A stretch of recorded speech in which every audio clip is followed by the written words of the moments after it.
Hello, Wizards of the Spiral. I was walking around the commons when I was summoned by Merle Ambrose here. Looks like he's got something to tell me, right? Young Wizard, we have a problem. There's no endgame content other than PvP in Wizard101. You need to solve this. You need to find endgame content that is not PvP in Wizard101. But Merle, that's impossible. You can do it, young wizard. The orb has told me. The special orb right there. It told me all those years ago. You were the chosen one. I'll do it, Merle. I'll do it. You can count on me. You can count on me, Merle. Well, it's a good thing that I have this list right here that has, well, everything I could find that is non-PvP content in Wizard 101. Sorry about the freeze things going on with the frame. Don't worry about that. That's just my wizardly powers overpowering my computer. Now, the first thing we have on the list are side quests. Now, I know a lot of people after Wizard City and Krakatopia, they're like, no, we're not doing side quests. They take way too much time. And well, yes, that's true. But if you don't want to do PvP, I mean, hey, what else do you have? So side quests, you're not going to do them for experience. Do them for the lore. There's so much lore in side quests. Or you just gotta collect some berries for someone. But hey, that's besides the point. You get the whole story of Wizard 101. You get to feel like you're in Disney World and everyone is like a part of this one big spiral. Exactly. Yes. Side quests. The next thing we have on the list is fishing, and me personally, I love fishing because look at all the fishing spells I got. Boom, I got 4 lists. So fishing, it's the free to play way to make money. When I would not have member, I would just go here. I catch some fishes. Each fish is like 100 to 200 gold in the commons, and that's on the cheap side of things. You just go over here and you sell them to Lucky Hook Line, and you're like, wow, you get all that gold, and that's how you get your gold. You're free to play, you know. Also, the fishing side quests, they give you some nice spells like this Banish Sentinel spell. I remember my first time kept getting a Sentinel, like it just came onto my hook and stole it. I'm like, what the heck is that? You know? And I went to Dragonspire and did the quest. I'm like, oh, Sentinels, wow, they're dangerous. They have this certain spell that they use to banish the Sentinels, and that's this one. And then they make you catch a Sentinel yourself. And I had a lot of fun doing that quest. Also, the badges for fishing. Hey, they do have some creative names for this, but the bated breath one, that's the one I'm currently using like as my normal badge. You don't see anyone with this badge, do you? Yeah, no one at all.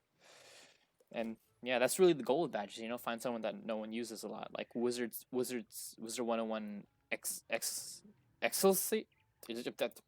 I kind of want that badge too. But hey, badge hunting could be another non PvP thing you can do. Now I know there's this part of Wizard 101. It's mainly fighting bosses and fighting minions and stuff. And if you came to Wizard 101 saying, hey, I want to learn about magic, but no, you can't do that. Hey, I have the solution for you.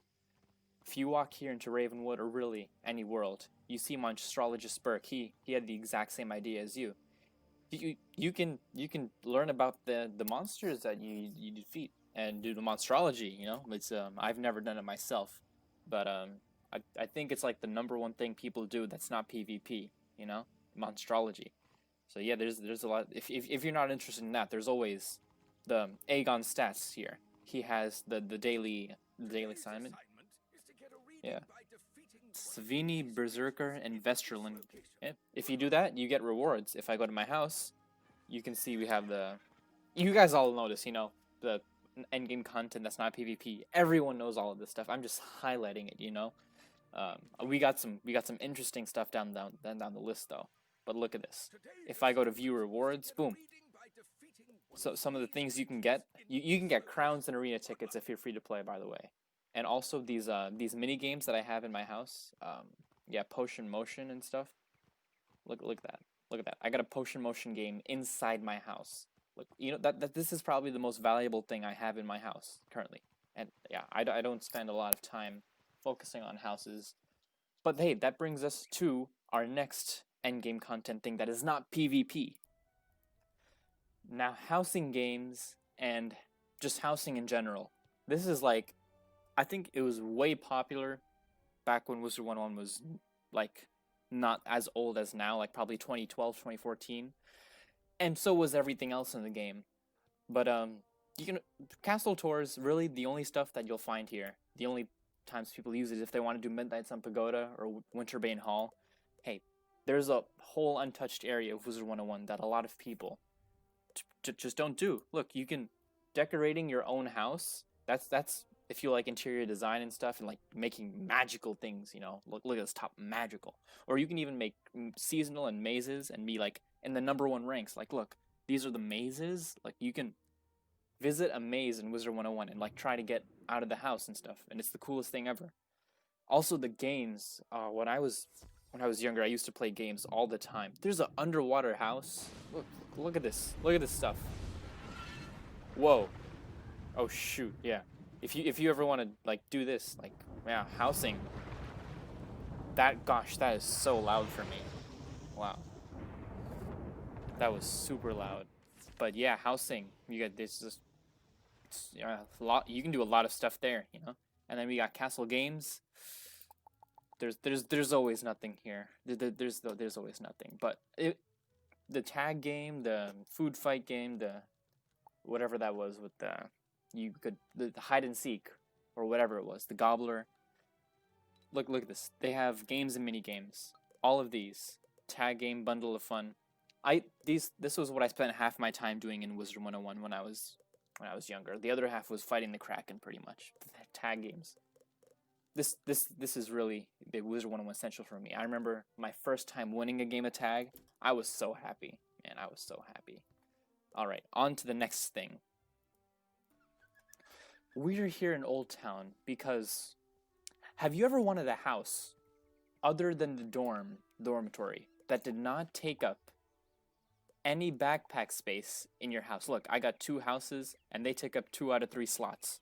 The dorm doesn't take up slot, but these ones do. Do you ever look? You can buy this apartment right here. You see this right there?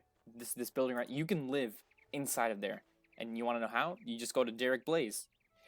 Derek Blaze, he sells this house. You can look at that. The Old Town apartment. You can even get the join a team kiosk. You can preview that. Let's preview that right now. I never knew you could preview houses, but wow. You got some. It's pretty big, you know, compared to the dorm.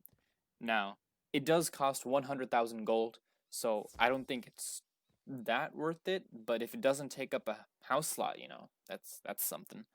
There is a chance I'm 100% wrong and that it does take up a house slot. It could even take up 2 house slots, you know. You never know with King's Isle these days. But another thing, if you are free to play, you can get a permanent mount for 40%. It's the Sandstorm, for 7,500 gold. And you might be thinking, well, how's this endgame content? You got to help some teams, right? Team helping. I personally think it's fun. I used to do it a lot just for fun, and then I realized that if you help enough teams, you can get this stuff. Look, I've helped like 100 teams, and then I realized you could buy stuff with it, right? Where's the you know, just take my word for it. Just take my word for it. Look, the kiosk here, you can get one in your house through Derek Blaze, but hey, this is some endgame content right there. Wouldn't you agree? The next endgame content I have to showcase is pet training, but you guys all know that. Everyone knows about everything I'm saying right now. I'm just bringing it up. You know, one thing about the pet training is this. I did not want to talk to you, but hey, look at this. I've only beaten Yumi once, and you know when I beat that? I beat that like last week, I think, to get my pet to epic. Yeah, I was really happy because like I've never beaten Yumi before. I've beaten all of them except for Yumi, but I challenge you. But why we're really here in Pet Pavilion is for the Pet Derby. Now, I know what you're saying, Pet Derby. Who in their right mind plays Pet Derby? Look, everyone has the exact same Pet Derby rank. What is it? 0000. And look. I'm gonna say that Pet Derby is a great place for racing with pets. You know, it's not PvP. You get rank. You can do. you know, who am I kidding? This pet derby kind of it really sucks. Just move on to the, don't waste your time here. We'll just move on to the next. So it turns out I could not find any more endgame content, but I do have some you know some Wizard 101 little things that you might not have known. You know, I swear I'm not these aren't things that even the most veterans of the veterans will not know. All right. Just trust me on this one. Okay, just trust me. First of all, we have a side quest in Wisteria. Hey, side quests, endgame content, given to you by Kisai Shugenja. You have to get some flowers on Tanglewood Way to make this beautiful design, because the tournament is all about sharing, you know, your wizarding cultures and stuff. But now, let me show you this. So in this side quest, you have to collect these flowers right here. Now, one flower I noticed, look, if you'll see up here, it's right there, right? You just go around and you take it, right? Wrong. That flower is inaccessible to anyone. Look, there's no way of getting, you can't get it from up there, you can't get it from down here, there's just no pathway to it. I have no idea if there's some side quest that lets you walk through that door or anything. I believe not. When I was doing the quest, I tried collecting it through here, pressing X, nothing happened. Hey, even if you play as your pet, look at this. Whoops. Yeah, look. I mean, play as pet really does nothing except change your appearance, but you cannot access that. You cannot access that flower. No, you just know. Do you guys hear that? That's music. Because this next thing I'm about to show you involves sound. Hold on, let me turn the sound up if it's not all the way up. Let's see. Hopefully you can hear my voice. Maybe I'm not talking too loud. But listen. The school towers. They've got their own like soundtrack, like ambient music, ambient sounds, and like the sounds. You know, each different tower has a different thing. Like Storm's got thunder. Let me show you. Ice has got like. Look at ice. Wait for it. Wait for it. Yeah. Boom. It's like shivering and like bells and ice, frosty. Like every single tower, I've checked them, they all have a different sound going on for them, which is pretty cool. I never knew that, right? Hope you guys didn't know that either. And every tower, like the same ambient sounds and stuff, will also be playing in the schools. But in the schools, you also get the Ravenwood music playing at the same time, which is also kind of cool. So in the towers, you just get the noises. Now the next thing that I have to say about music is that you can hear pretty clearly when you're like roaming around the streets of Wizard City, wherever you are. But let's say you enter a house or a shop, like the hat shop in the shopping district. Now listen. You hear the commons music, and it's pretty quiet. But I mean, you can still hear it though, right? It's a lot more quiet than the previous music. Right? Yeah, that's a little thing you might not know. One more thing to note is that the music you just heard in the hat shop is actually the classic music of the commons, not the music you're hearing right now. You get some classic songs in there when you're shopping in the shopping district. Do you guys see the boss down there that's crawling around the arena? That is the Kraken. When I was a free-to-play wizard, very long time ago, back in 2014, I used to defeat the Kraken all day, every day in Wizard 101, because the Kraken was the easiest free-to-play way to get one-day mounts. And one-day mounts were like all the craze back then, because like no one had money. These were the only place to get faster. Unless you had enough gold for Prospector Zeke, but no one who's level 10 or 11 has that much gold. Now, I have defeated the Kraken before on this wizard, but I can't access that teleporter thing. Like it's on, but like I can't access it. You know why? Look at this. Lower Trident, I just came from there. The teleporter thing that was here is gone. Usually you would go to the high ledge. But now when we go to the high ledge, there's not a second teleporter here. So how do you access the Kraken, you might ask? That's a very good question. So I'm not sure if this is true, but I believe you have to talk to Sahom or Sunblade, because he was the guy who you had to talk to in the previous quest as well. And he's up here. Unless there's like a teleport thing somewhere I haven't been seeing. But you have to defeat these electric eels. Look at this quest. Yeah, so you gotta defeat electric eels so that you can access the... Maybe charge up the teleporter thing so you can defeat the Kraken again. But I might have to do that quest sometime because I have no idea how to get down there. Now, while we're in Triton Avenue, I found it worth mentioning something. So, if you go to play as Pet, you can't access like any teleporters, but you can access the Triton Avenue teleporters because you don't need to press X, you just stand in them, and you can use them as your pet. Another thing that's cool about play as Pet is let me type in lol. Look at that, it's purple. It's purple. If I cancel play as Pet, it's white. Usually it changes color depending on who's talking, but you are always white. So now you can talk in purple if you ever want to do that. Yeah. Now, Wizard101, when they revamped Wizard City, they added the option to go into classic mode so you can experience all the old textures and stuff. And now outside of like the textures, the one thing that does change are the paintings on the wall. Now you see this? I'm pretty sure that's the Arcanum. But if we go into classic mode, see in classic mode, the Arcanum didn't exist, you know? So what painting was there, you might ask? Oh, well, look at this. It's the Mona Lisa. Get it? You know, because it's a cow. King's Isle is always good with puns. And when I first saw this, I'm like, oh, this has to be like some secret quest, you know? Whenever you do a quest, what do? You talk to someone, they're like, talk to this person who is a painter who might, you know something about this painting.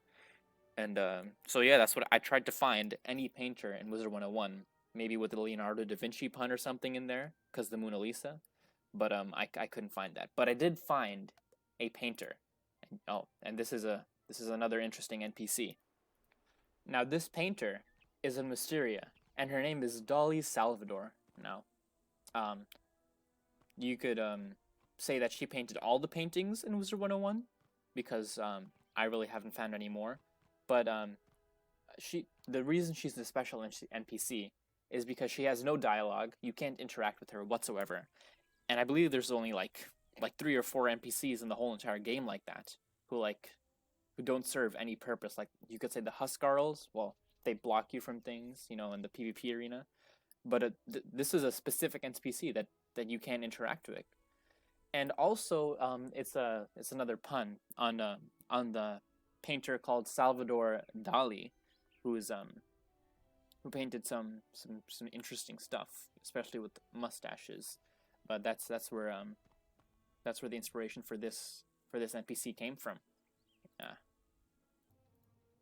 Now, for the last thing, we are here back in the library again, because this is something I didn't know until, I don't know, it must have been some update with the 3rd arc that added these doors now have a place where you can enter.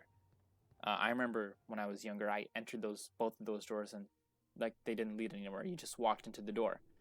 But now it does, and you have Professor Hargrove here, and I think this is just for some quest later on in the game, or maybe a side quest. But you got like the sun, moon, and star thing going on over here. Could have been added in the 2nd arc when the astral spells renew and stuff. So yeah, you just go walk around there. You have the Mona Lisa back here, and this is not in classic mode, by the way. Yeah, so that's one way to see the Mona Lisa. And these are just some archives of Wizard City, perhaps, or maybe a bunch of other stuff. There are some books hanging out. I feel like I can just interact with them. You also have this book here that's in like half the buildings in Wizard City that talks about the lore, about the Tritons. I have read like one sentence from there, so that's how I know what it's about. But it's kind of hard to read that. And yeah, that's the last thing I have to show you. Alright, Merlin Bros, I did it. I made a video explaining all the stuff that's endgame content and not PvP in Wizard101. I put it to YouTube and everyone loves it. What do you think? What do you think, Merlin Bros? But this is terrible. This is the worst video I've seen in my life. We need more endgame content for the wizards in Wizard 101 throughout the spiral. You have failed. You have failed this. You failed. What? I failed. You have failed this quest. We need more endgame content in Wizard 101. All right. Well, that's my video. Now there isn't really that much endgame content that is as fun as PvP, I would say. But hey, one thing you can do if you reach max level and you don't know what to do is try and find something to do. You know that's a adventure in itself. You know I had a lot of fun trying to find some stuff to do. And yeah, that's the video for today. King's Isle does need to put some more endgame content, I think. And I'll leave it at that. Thank you for watching and goodbye.